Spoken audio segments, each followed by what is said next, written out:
Greetings from that city on the bay. This is the Mongoose Internet Audio Show. Today's subject involves the inevitable victory of the notorious New World Order. The alarm clock is ringing. Nobody seemed to really know what George Bush Sr. was talking about when he proudly announced the plan to the world. Now, multitudes of people understand that the New World Order is serious business. The New World Order is about New World control. Do you like to be controlled? Are you a masochist? Maybe it's better for you if you are, because it's too late now to stop it. Before I elaborate further, I'd like to read a paragraph that was written by a spiritualist who chooses to remain anonymous. I translated it in English as best as I could. It's the kind of paragraph that really makes you think. Here it is. The victory of the New World Order is nigh at hand. All efforts to defeat and thwart this victory are futile. This physical and material existence is a fierce competition for resources. Only despotism can reign victorious here on earth. Those most capable of perpetrating despotism have been chosen to rule this lower earthly realm. This is God's plan for them, but not for the righteous among you. Those who gravitate towards a competitive earthly existence will return again into these patterns and repercussions, and those who reject it will gravitate to the higher realm. To fight them or to voluntarily join them will only ground you to this hellish existence and the dark ages which follow. They were chosen to see and rule in the darkness of their deceptions like a predatory owl. They have declared that man is God by creating diseases, pestilence, weather control, mass abortion, and the corruption of all that was natural and healthy for human existence. They know that they were chosen to rule and monopolize their power through deception, and that is a good thing for them. But for how long? How can any human of good nature defeat them? Again, those efforts are futile. Their power and control insulates them from payback in this lifetime, but not more. They, like vulnerable children, will live again, but without protection from the justice they most certainly deserve, and will obtain in due time. To rule the earth is a curse disguised as a blessing, and that realization will prove that the owl is really blind and will crash into the hard branches in the darkness, confounded and demoralized. While they were busy planning their deceptions, God was planning also, and had deceived them a long time ago, and they will never find comfort, for true comfort is not within the body of the deceiver. Hell is not a comfortable place. Okay, that was certainly a mouthful. Let's break it down. The writer of this paragraph has made it clear that in a physical, material existence, a perpetual battle of resources ensues. History, at least up till now, has proven this time and time again. He goes on to imply that in a situation like this, the ruthless, cunning, and deceptive have all the earthly advantages and will inevitably rule. We have all witnessed our well-dressed rulers posing in photos with smiles on their faces while they orchestrate the killing of millions upon millions of people. We've watched them invade poorer and weaker countries, creating oppression and discord wherever they tread. Afterwards, they are smiling and waving at the cameras, showing a lot of pride but no remorse for all the innocent lives they sacrifice for economic gain and ruthless control. The amount of money they put into their security and defenses proves that they fear the repercussions of what they do.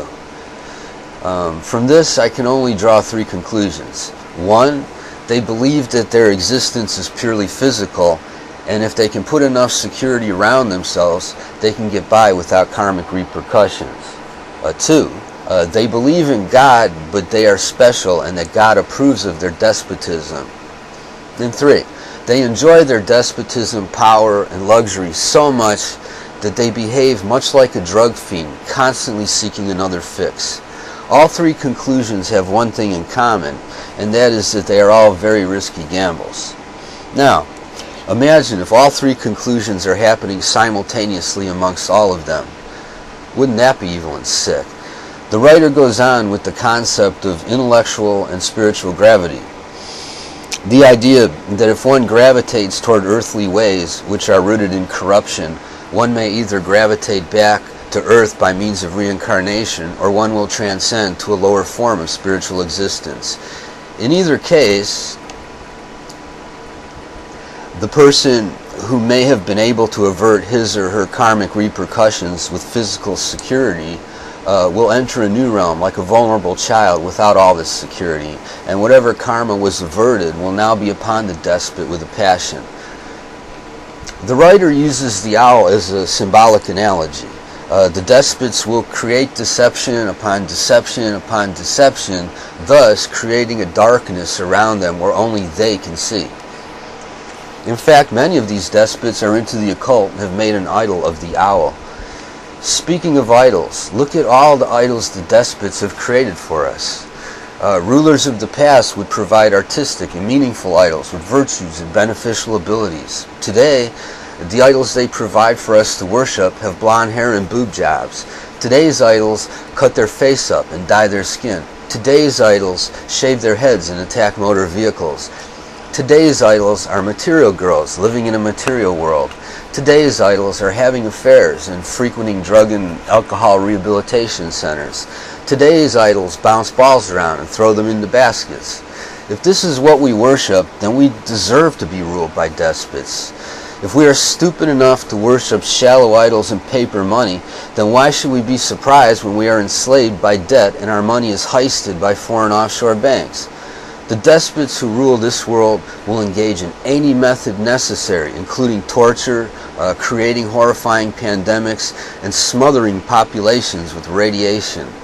They're itching to do these things. How could a sane, rational person of good heart win against that?